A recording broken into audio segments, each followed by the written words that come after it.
I went up to the front and said, "Are they having a sale or something?" Why I wear ties and why I feel so powerful. The question you want to ask yourself before you even consider your clothes is, again, Let's talk about smart longevity strategies. As a Gen X mum, founder, and podcaster, my days can be long and demanding. That's why I love learning about longevity and cellular wellness breakthroughs that work hard and smart. Time Capsule by Melrose Future Lab is the first TGA listed all in one longevity supplement. It combines 12 clinically backed ingredients in one daily formula to support energy, metabolism, cognition, cardiovascular health, bone strength, and antioxidant protection. Powered by Lipispurse and Verispurse for enhanced absorption, it includes niacinamide riboside for cellular energy, resveratrol antioxidant defense,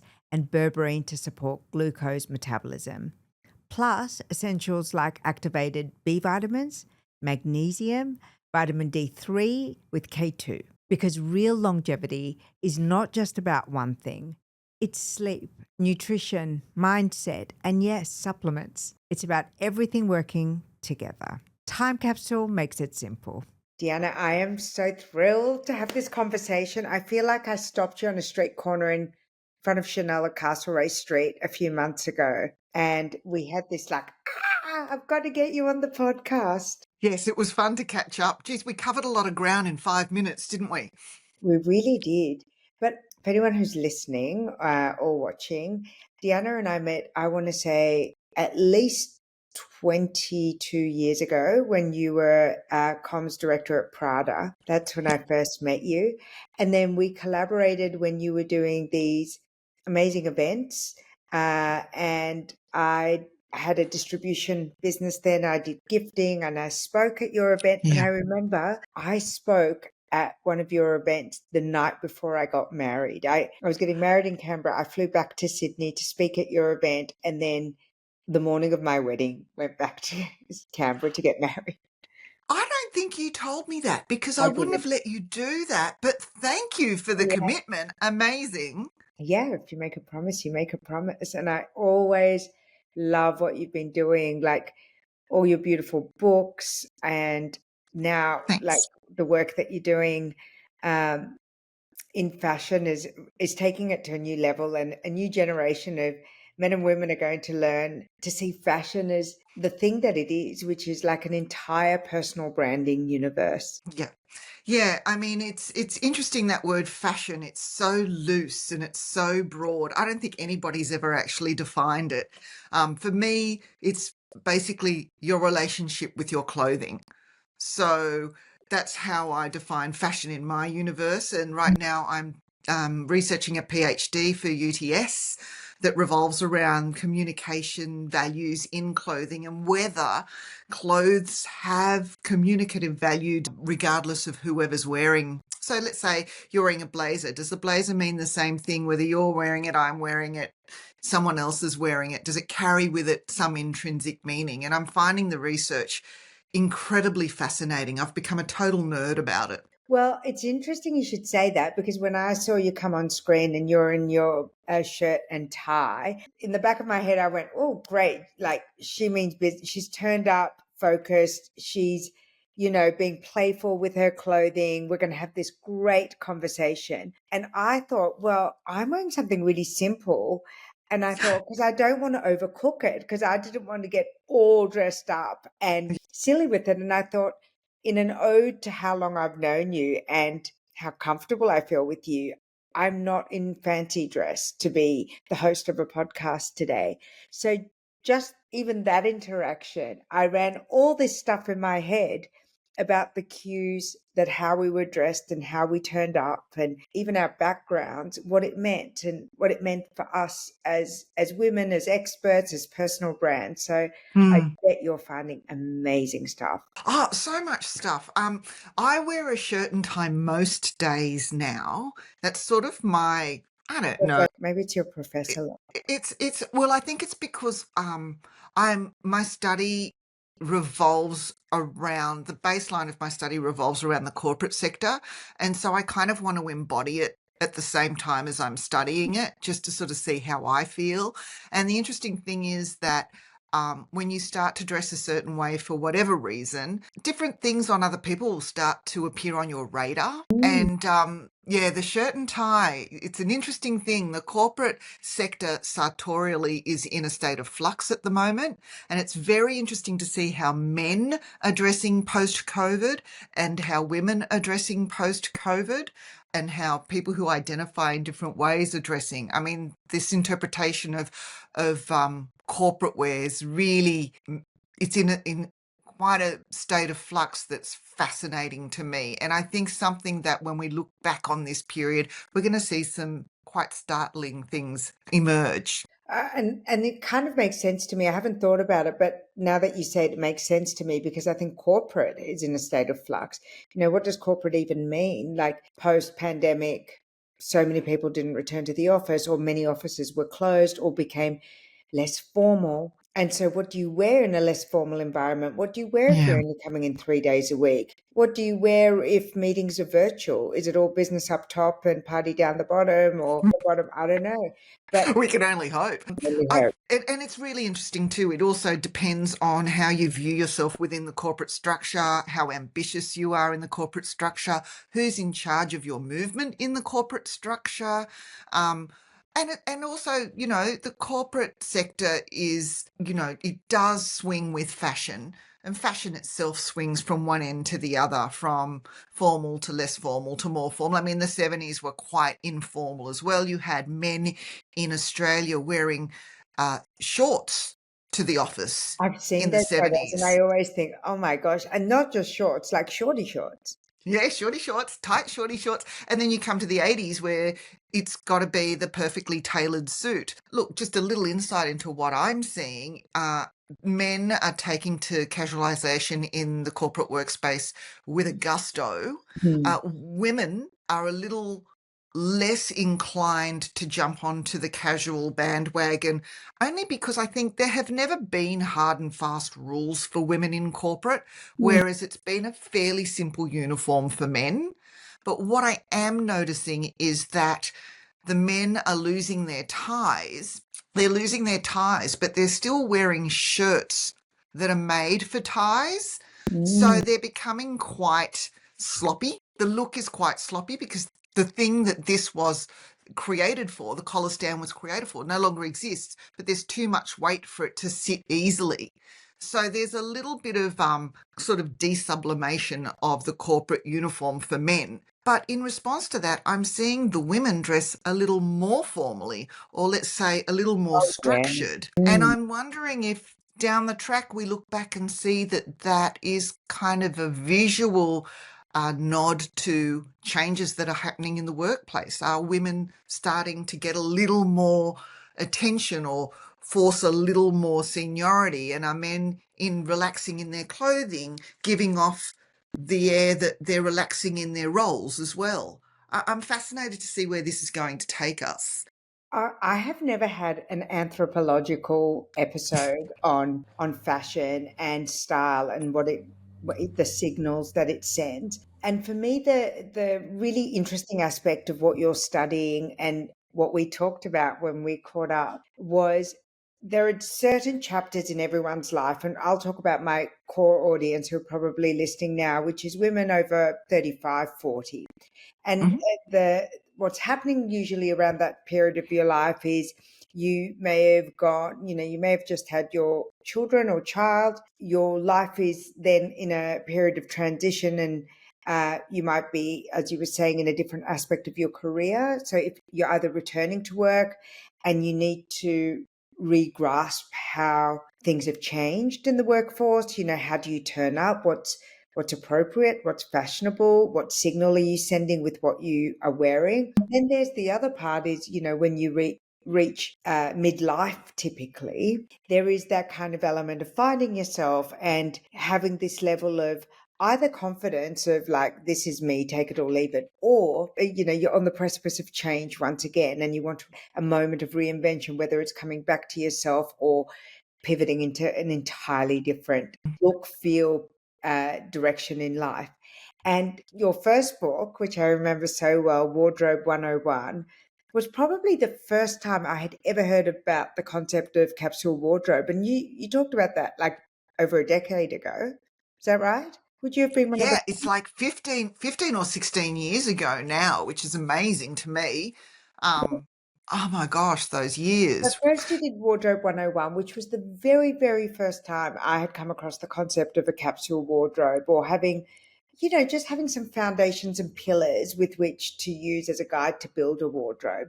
Because previously it was either, dictated to you or situational or cultural. Yeah, Fine. So yeah, I understood those pillars and I loved them. Really useful. Then you wrote, I think it was called 101 for Mums. Is that right? yeah.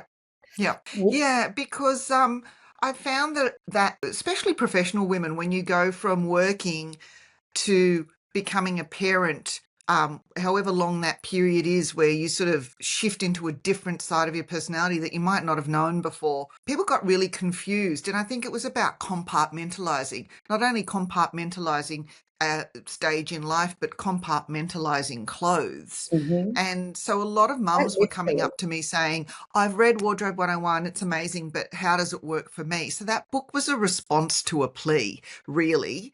And what I wanted to show was that all clothes can be pivoted to be worn in a situation that you want to wear it in. You stop compartmentalizing clothes and think more about practicality and how you want to feel, and also how, well, certainly not for mums, but once you re-enter the workforce, how you want people to perceive you.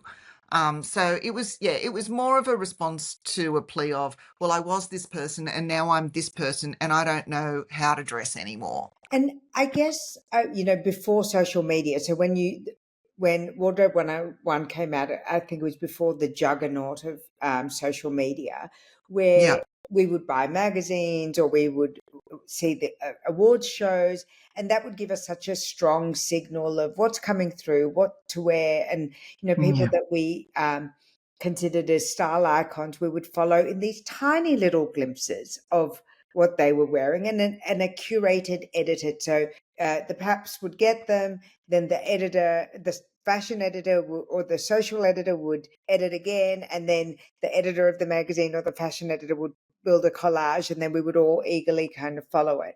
But now with the advent of social media, it's just this nonstop yeah, stream of information, not yeah, just by the experts, but also by pundits who are like, I'm a stylish woman, I'm a stylish man, here's a day in my life, here's a week in my life, here's how I shop. And so there's a lot more conversation about fashion, a lot more options, and I guess niche groups that you can follow. yeah, And yeah. do you think celebrity is still the primary cue? I do think celebrity is still the primary cue. I mean, in my mind, they've got all the experts on hand. So why wouldn't we utilize the knowledge they're flexing? Mm. I don't feel like when you see a celebrity and you like their look that you're copying their look. I feel like obviously if you see a celebrity or a style icon and you respond to their look, it's because something about that look is talking to you. So it's about something that's tapping into you rather than you going, I want to look like XYZ. So I think you need to allow yourself to embrace that and have a look at exactly what it is you're responding to. Is it the color? Is it the shape? Is it the texture? And then you can actually pluck out what part of that is you rather than sort of looking at a whole look and going, oh, I'll copy that head to toe because I don't know what else to do. It just takes a moment of thought and thought where you're confident in your own opinion Mm. to look at an image and decide what it is about the image that speaks to you and then take that and run with it. I mean, let them pay the thousands of dollars for stylists and get all the free, or endorsed product. Let's us use that as a tool to learn from. I don't think it's copying. In terms of that being the cue and maybe setting the standard of what's going to filter down into the real world. One of the things that we know, most people are aware of, even if it's just in the back of their minds, is that celebrities and people in the public eye use fashion artfully to curate a story Yeah. that is not even spoken about. So, if you watch a political debate, no one is turning up in the tight white shorts. Yeah. And there's a dress code. If you go to your high school formal, there's a dress code. But really, if you're in the public eye, clothes are part of the comms strategy. And so for personal life, the conversation we were having and that you study so well and articulate so well is, what is the message that you're conveying? I think when I used to style people, I was, um, firstly, I felt that in the main, most people had all the clothes they need. Most people had more clothes than they needed. So Mhm. all the answers were there because somehow those items were chosen by that person. And almost all choices, bar uniforms or things that are dictated to you, are emotional choices. So again, something in that garment spoke to you. So when I used to style, I'd look at the wardrobe and I would say to the client, rather than saying, what color do you like or what shape are you comfortable in? That's all before me. I don't need to know that. I'd say, what do you want people to think when they look at you? Because that's an emotional thing. And what you wear speaks of, well, any anxiety around what you wear is usually because of what you think other people are thinking of you. So if you can have a clear understanding of what it is you want people to know about you, we're multifaceted. We don't need to show all sides at once, but what side of you is important in this moment, Mm. and understand your clothing choices, then you can select those garments that speak of that before you even open your mouth. And once you understand your wardrobe in that way, it becomes so much easier to buy clothes. It becomes so much easier to choose clothes, and you don't need as many because you know how your clothes work for you. In my mind, That. Like, sorry?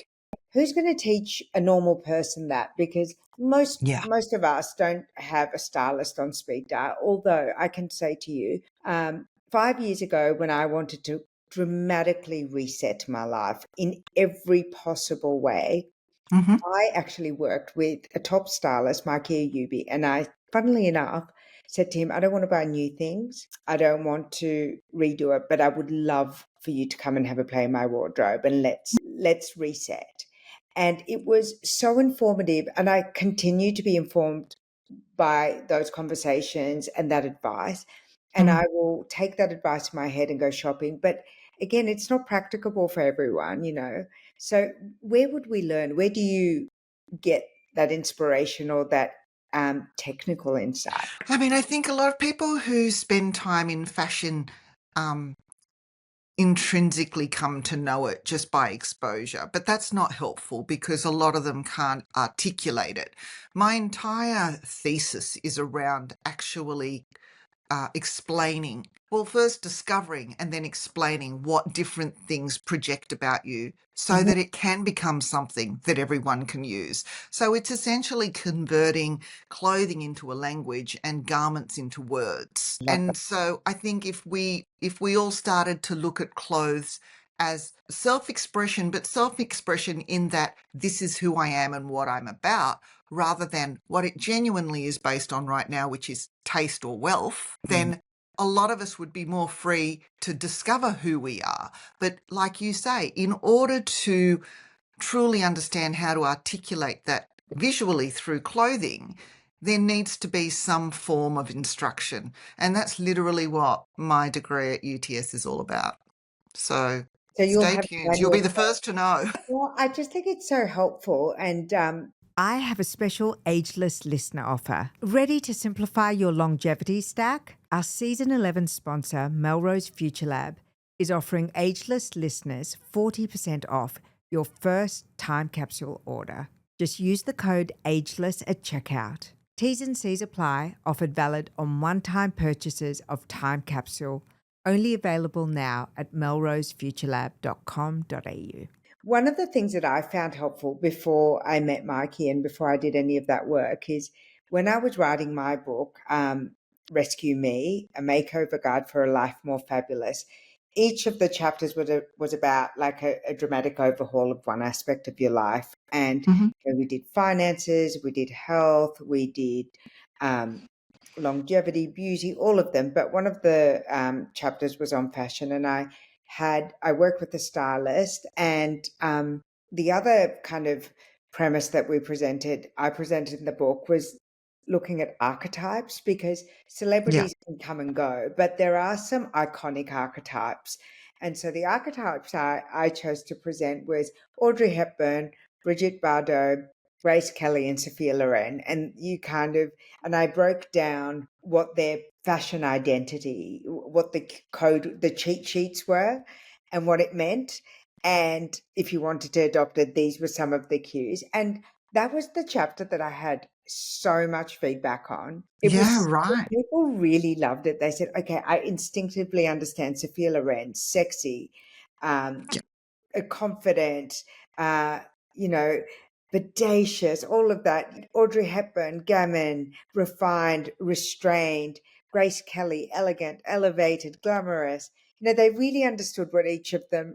Bridget Bardot was more casual and Yeah. soft and boho, and that seemed to like really be a great little ready reckoner. And I'm wondering, until your thesis is ready, is there any place, or do we revisit Wardrobe 101? Is there some resource that you recommend, some talent that you think we should follow? Oh, it's so hard. I mean, that fashion space is so full of advice, and a lot of it I don't feel like is a lot of it I feel like is not deep enough. Like, I feel like a lot of it is repeating what we already kind of know in society at this point. Hmm. Um, so far as any kind of resource, not so much yet. I mean, there's a tension between those who say buy, buy, buy, and then those who say recycle, recycle. Like, there's that whole environmental question around fashion as Hmm. well. I mean, the first thing I would do is, my personal advice would be to look at your wardrobe and understand what you're wearing all the time and why, and what you're not wearing and why. And when I say that, that sounds very broad, but if you look at the things that you're wearing all the time, you can very quickly discover what texture you're comfortable in, what shape you're comfortable in, and what shade of color that you're comfortable in. And I use shade because I don't believe personally in cold colors, hot colors, whatever. I think there's an orange for everybody. But for me, the way I work my wardrobe is there's a particular shade that I'm most comfortable in. For me, it's muted shades. I like understated muted shades. And so if I make sure that all my colors are a similar shade, no matter what those colors are, they always go together. So that's a no-brainer. I And like then if I'm looking at shapes, if I look at, let's say we've all got that super expensive item that we bought but we never wear, guilty. that reminds us that we maybe spent too much money. Usually I find, in almost all cases, I find it's because somebody's tried to step outside the box, is desperate to sort of demonstrate that side of them they've always wanted to show. And so they've bought something that is a shade they're not used to and a shape they're not used to. If you're changing your wardrobe, there has to be some consistency. Otherwise, it won't stick. It'll be like all those makeover shows where you take someone and you change their wardrobe completely and you go back 6 months later and they're wearing their old clothes again. It's because you haven't given them a transitional moment. So let's say you wear muted colours like me and suddenly I want to wear hot pink. Well, I wear collared shirts and ties. I wear blazers. So if I'm going to branch out into hot pink, I don't want to do that in a bomber jacket, because a bomber jacket is a shape I don't understand, And it's a and bridge in a too. hot pink, which is a color I don't understand. So not only does it not go with anything else, it's too much. It's too big a leap for me. So if I'm going to wear hot pink, I'll do it in a shape I understand because I'm comfortable already in it, and it'll work back with the other shapes I have. Does that make sense? It's such good advice. That makes me, yeah, that instinctively hits. I get exactly what you're saying. So I'm thinking about the couple of humdingers that I've got hanging in my. The humdingers are exactly that. It's the confluence of not only shade but also shape. So it's a totally new style. and it's in a colorway that is new or uncomfortable to me. Yeah. Add those together, it's never going to wear it. Never, even as I'm beautiful never as going it to is, reach it for becomes it. an ornament. I'm never going to reach for it. And so I will Yeah. find 105 ways to wear, the steady little black dress, or for me, it's always a little red dress. Red is like my neutral. Yeah. I can rewear it and I know exactly what to do with it. But yeah, if I had something that, and I know I can see it hanging in my wardrobe with the tags on it. I don't think What is it? it's a skirt and top in gold in a lurex, don't laugh. And No. it's a long cut, almost like a pencil skirt that fishes out a bit, and a shorter top. Very beautiful. If it was black, I would have worn it 5 times already. If it was red, I would have worn it a couple of times already. Do you have to wear them together? Ah, no. So, what I want you to do, just as a baseline entry level, how do I wear this? I Mm. want you to wear that gold lurex pencil skirt, which I'm sure looks amazing, with a white t-shirt and a black blazer. Belt the blazer if you want, on over the top of the blazer, not underneath. And then I want you to take that gold lurex top and wear it with either a black or a white jacket It would and the opposite pant, look and it so would good. look Immediately. dynamite. I could do that. I think you should. I could Just definitely. try it and let me know how you go. Just try it. I I'll promise take a you, photo they of are my. 2 knockout outfits. Knockout. So a couple of years ago, everyone was invited to go back and shop their closet. Mhm. And now you're inviting us to go and have a little anthropological expedition in our closet and to ask ourselves some questions. In the framework of a researcher and someone who's doing their PhD on the topic, what are Mhm. some questions we can ask ourselves as we're kind of like maybe clearing out or turning the season over, or before we hit the shops? What are some questions we can ask ourselves of our own collection of clothes? I think the question you want to ask yourself before you even consider your clothes is, again, what parts of my personality do I want to show the public? What parts of me are important that the world know about? So is that I'm friendly? Is that I'm smart? Is that I'm adventurous? Is it that I'm shy? Or do you even want to hide from the public? I mean, that's a question too. So the first thing is that who are you? What is your public face? So Mm, just like we talked about celebrity earlier, they all dress to a public face. yes. They all dress to make us think they have certain character traits. I And saw that the is, most wild analysis of Brad Pitt Mhm. promoting his F1 movie. Yeah. And there was a analyst who was saying, look at the cut of his shirts. They're almost feminine. They're soft. Look at the color palette he's wearing, color blocked in soft blues, butter yellows. And once she started like really breaking down all of that, it was so interesting. It's like, oh my God, they're trying to make us think he's something, someone, a certain character, a certain evolved modern man. And it was just such a incredible shift once you start noticing it. So I can imagine if you do it to yourself and then instantly go and do it. I love that. Okay, next question to ask ourselves. So first is, who am I? Who am I? And what, who am I to the world? What part of me am I comfortable sharing with the world?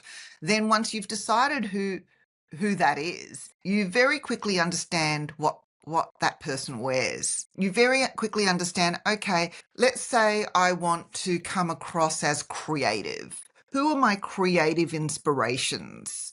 What are they wearing that make me think they're creative? Because you never truly know. What are the visual tropes that are planting that creative seed in my mind about other people? And have I been attracted to those items myself in my own wardrobe? Is that kind of like that tribal dressing, like architects, or, if I just use a cliche, would turn up in like black turtleneck and beautiful Yeah. pants, or. I think archetypes have a really strong place. And one of the reasons for that is that, heuristically, we only have a split second or two to make a judgment on someone. And that's just the nature of cognition. We don't have the time or the space to really get to know every single person that we meet. So we make certain assumptions visually based on patterns that we've learnt through our lives. And those patterns come out in the form of archetypes. So archetypes definitely have their place. One thing to note, again, I go back to the professional environment because that's one of the major areas I'm studying. But although it takes a couple of seconds to form an opinion about someone or to heuristically make a judgment about character, the tests, scientific studies have shown that it takes 3 months to change it. So once So you made your first impression, it's they cling to it because they don't want to be wrong. They Mm. cling to, so, and again, archetypes have a small, quite a big part to play. So if I'm in a workplace and a new person comes along, and for whatever reason, when I look at that person, I decide they're sloppy. Now, they might do excellent work for 6 weeks, but on the 7th week, they missed the bus, something else went wrong, they dropped the ball in the smallest of ways. Scientific research has shown that management figure will turn around and go, see, I told you that they were sloppy. I totally get that. So that is why what you wear does speak of you and is important if you're interested in putting forward an image that is true to who you are. If you don't care what other people think, then you don't have any issue. But then don't be upset if people treat you a certain way because they don't understand what you're saying sartorially. They don't know how to place you, so they'll avoid you. Or they'll be excited by you. Some people, oftentimes I will work to an archetypal trope and then throw in something that's completely off kilter. And the reason I'll do that is because I'll say, okay, I understand the context, I fit into the context. However, I have more to offer because look at this crazy thing that I did that Mm. makes you think, oh, well, that's an interesting touch. I haven't seen that before. What does she know? Yeah, that makes sense. That tracks for me as well. I was going to ask you, um, when it comes to that, the clues and also the curation of the image that we want to project, do you think that we're more likely to take that risk and do that with a level of creativity when we're younger? Do you find that in research it shows that, in your youth you're a little bit more experimental in your style, you're willing to take a risk, you play with different versions and avatars of yourself, it's a bit of a cosplay, if you go to the office, you're willing to push it all the way, or if you're going somewhere and you want to really play with accessories, for example. And then as you get older, some of that playfulness and some of that willingness to risk your personal brand goes away. No, I would say it's the opposite. Oh, tell me I more. would say it's the opposite. And I've been watching a lot of, as you talked about tribal earlier, I've been watching a lot of different demographics in clothing, and I find that young people find a tribe they belong to, and they all dress exactly the same. And Mm. so you might be, a support in a support role in a business as a young person, and you might be wearing something that is not typical of that role. That's not because you're not informed of that role. It's because you're dressing to your tribe and you're taking your tribe to work with you. Well, let me tell So you, I've just, all thank God, the tribe of tracksuits is behind us. And that was really weird. I mean, if you think about, I'm living in the eastern suburbs. The kids that I was around were from an affluent area, affluent families, and yet the tribe was dressing in basically one elevation up from their pajamas. oh yeah, I still see that. It's quite amazing. I think Belinda Sieper, she was the founder of the Belinda Yeah, stores, yeah. a magnificent woman. I learned a lot about fashion from her. Um, she once said to me, up until the age of 30, women want to dress the same. And then after 30, they want to be individual. And that's when they really start to experiment with who they are and who they choose to be rather than who they've been dictated to be, if that makes sense. Really, And and I've seen evidence it's of the that ever reverse of since. what I was saying. Yeah. Yeah. And I've seen evidence of that, oftentimes. Generally, they're taking their social network to all areas of their lives rather than they maybe not experienced enough to understand that different things are appropriate for different situations. And that's not because it must be proper. I don't believe in proper dressing. And in fact, I hope that when my thesis comes out and people learn more about clothing, we'll all be able to wear whatever we want, wherever we want, but we do it in an informed fashion. But what it means is that it's not that you have to wear this because this is proper. It's if you wear this, you'll be understood in that context. So your social pajama looking outfit is understood in your social context, but it is not understood in your professional context. And you start to learn what those different parameters are. And something that you said earlier kind of fits into this nicely is that first you've got to know what the rules are, Yeah. and then you can break them, right? Yeah, absolutely. But I'm hoping to bust the rules altogether. I'm hoping to sort of, if we can pivot clothing from taste, wealth, tribe to communication, then it's really about this is the sentence that's important for me to share with you today. You mentioned wealth twice now, and I would love to pick up on that. I think that Hmm. my observation, certainly not scientific, but purely in the field, I would say that uh, wealth signaling and status signaling has reached kind of a fever pitch in Australia. And when I was growing up, we didn't have a lot of brands. I remember having a pair of Speedo swimwear was considered quite luxurious, or graduating from a Dunlop Volley to a Reebok was a big deal. And now it feels like young women, and I'll speak about women, um, before their 18th birthday are aware of a Chanel flat bag, and Yeah. expecting one in their very near future.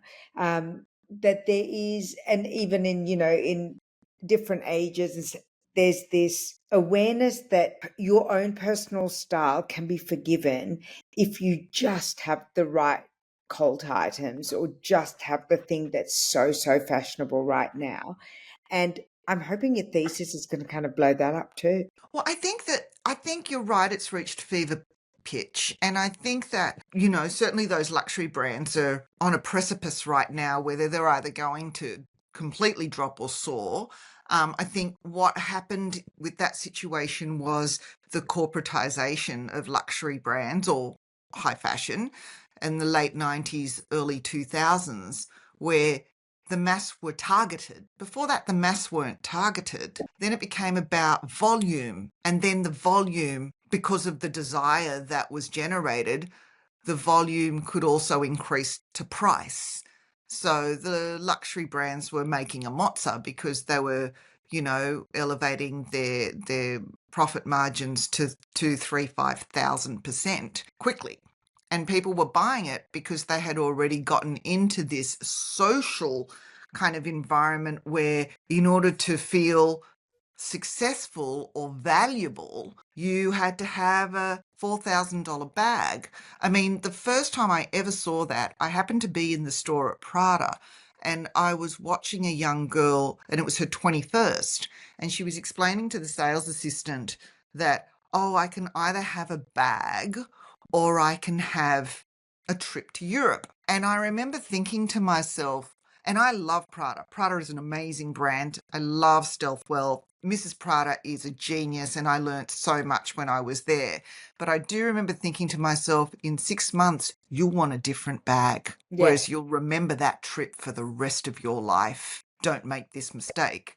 But I couldn't, I wasn't engaging with this person, but I remember being alarmed. And then from that point on, it just took off with the young people and it became such a thing.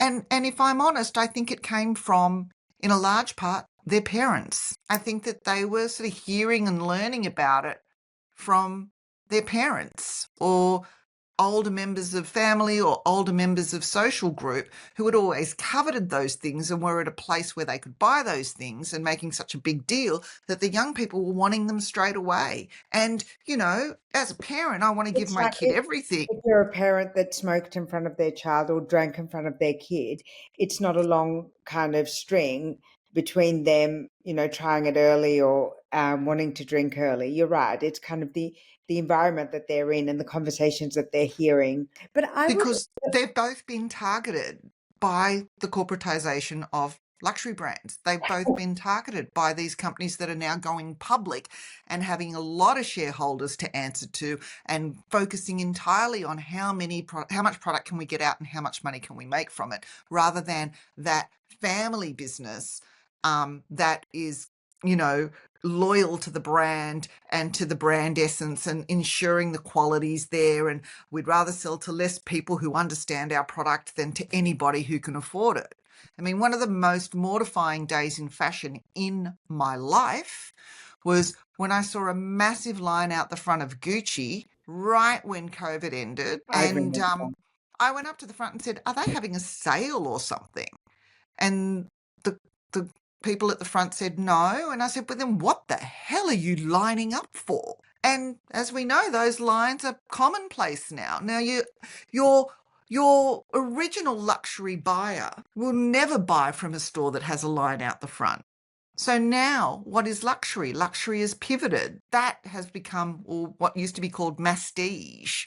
Well, what is luxury now? In my mind, the only luxury left is bespoke. I think luxury's changed, and I'm wondering if you also see the role of, well, I guess it feeds into what you were saying about the corporatization, but once licensing happened and you could get your hand on a little bit of luxury, then it brought everyone into the world of luxury, which leads me to my next question about dupes.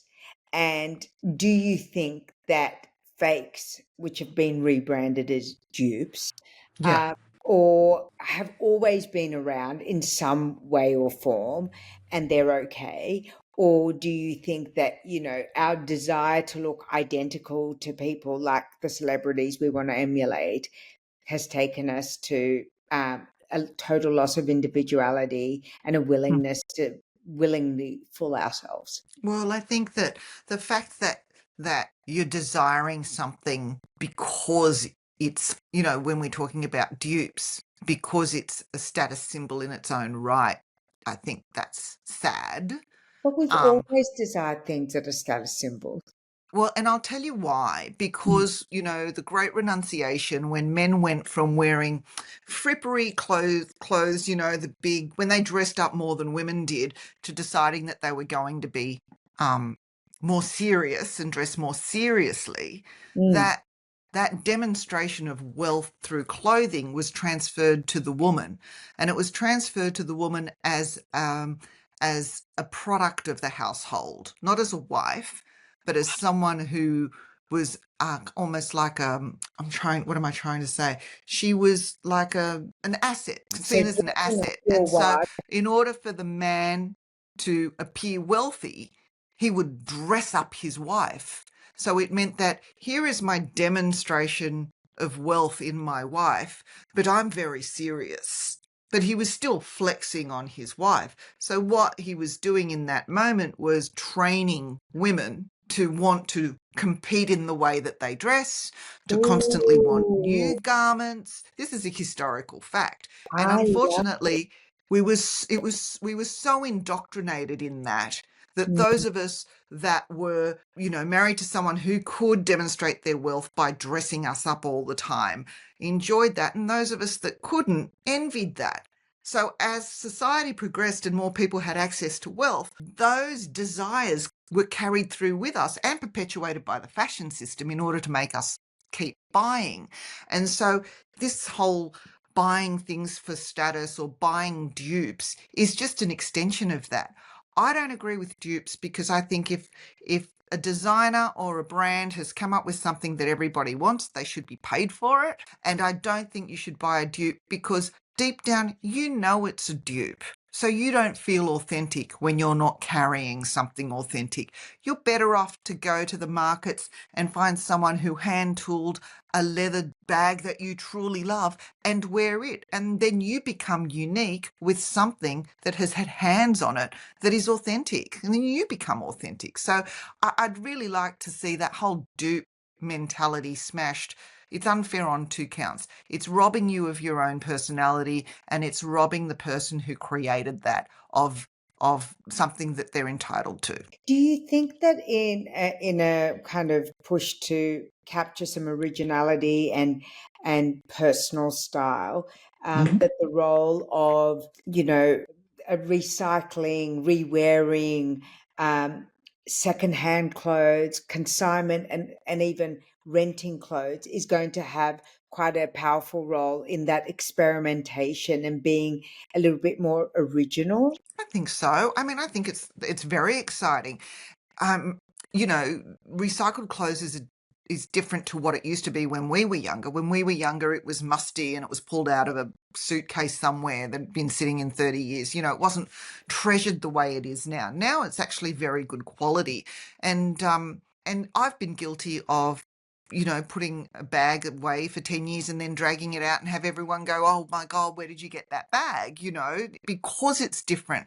I think people are attracted to something that is unique, and those finds offer that. And when it comes to rental, well, I think it just makes perfect sense. I mean, why would you spend thousands on a gown that you will probably only wear once, especially if you're somebody who needs to wear something different all the time? I'm a big lover of signature looks. I love people who wear similar or same things all the time differently. I love people who know themselves so well that they're comfortable in their clothing and they don't have to change it all the time in order to feel valued or interesting. I think that's a real sign of somebody who is genuinely confident and knows themselves well. Does that make sense to you? It does make sense to me. It's not how I view the world. I find someone who will repeat kind of a silhouette or a look. I always think to myself, oh, I'd love to see them like in a micro mini, or I'd love to see them in fuchsia. And it always makes me think, I wonder why they don't play in that space, because I think like fashion is one of those things, and I think makeup is the same, and beauty is one of those things that you can still express yourself creatively, and especially once you're out of high school, I would have thought that you'd want to play with all those different aspects of yourself and not be so Oh, 100%. And I mean, after 13 years in a school uniform, all you want to do is break out and play. And I completely I'm completely on board Oh with no, that. And but I mean, like, I just think like you're scarred for life for those 13 years, and I like to see it when people are playful with their clothing, and I always find it inspirational. So I know for sure I'm going to try wearing a tie in the next few weeks, having but seen you in it. your desire for that is a reflection of you though, and Yes, I not the get that. person. I get that. So because you're playful, because you love color, because you're super bubbly and super friendly, I think that is a reflection of you.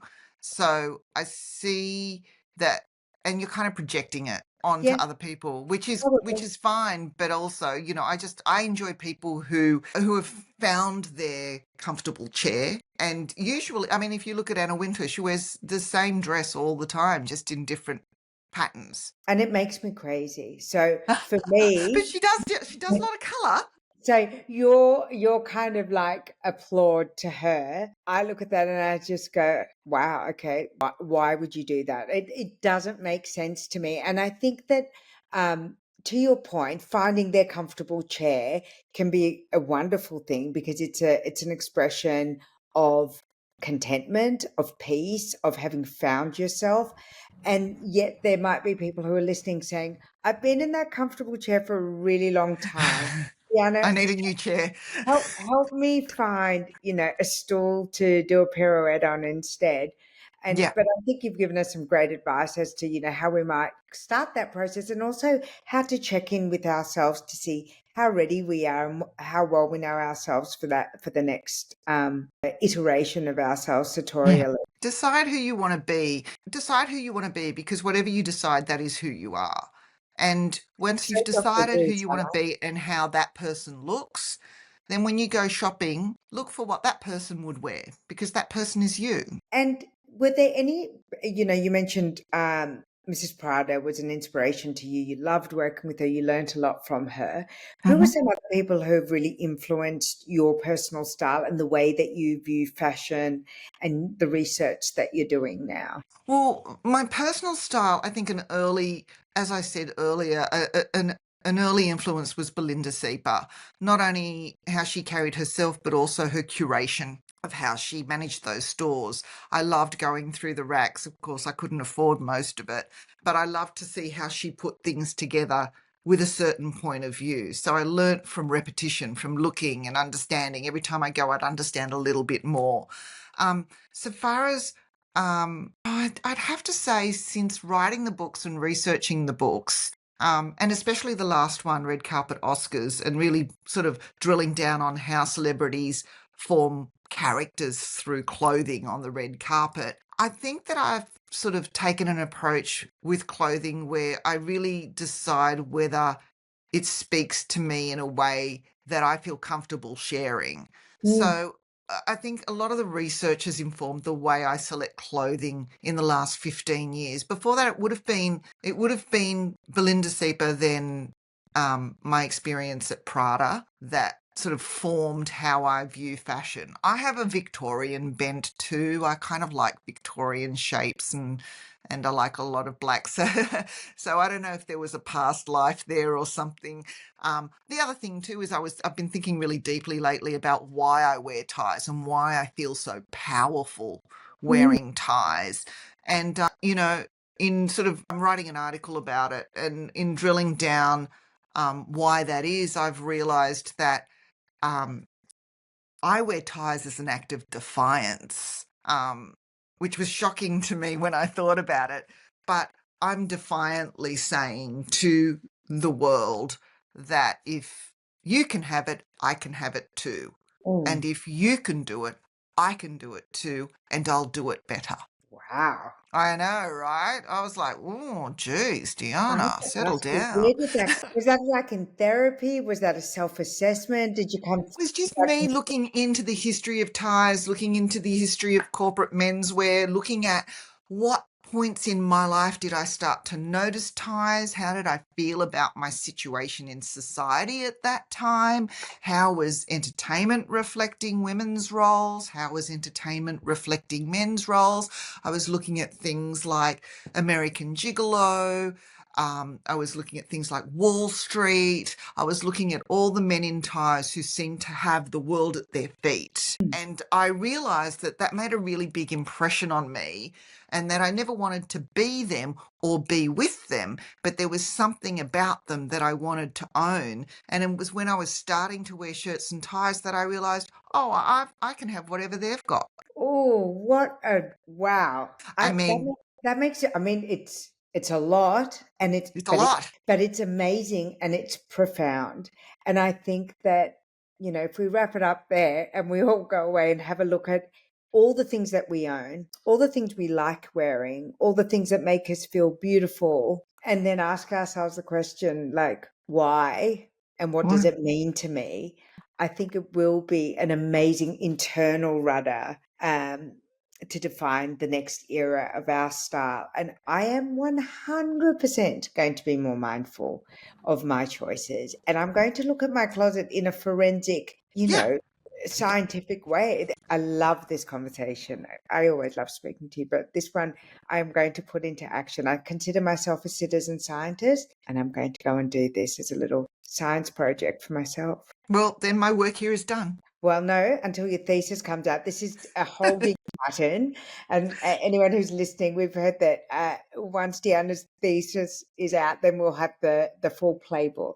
You will. And I can't wait. It was just an absolute joy to have you on the show. I appreciate you and I love seeing you and look forward to speaking to you again when the thesis is done. Thanks, Baha. I feel the same. Thanks for listening.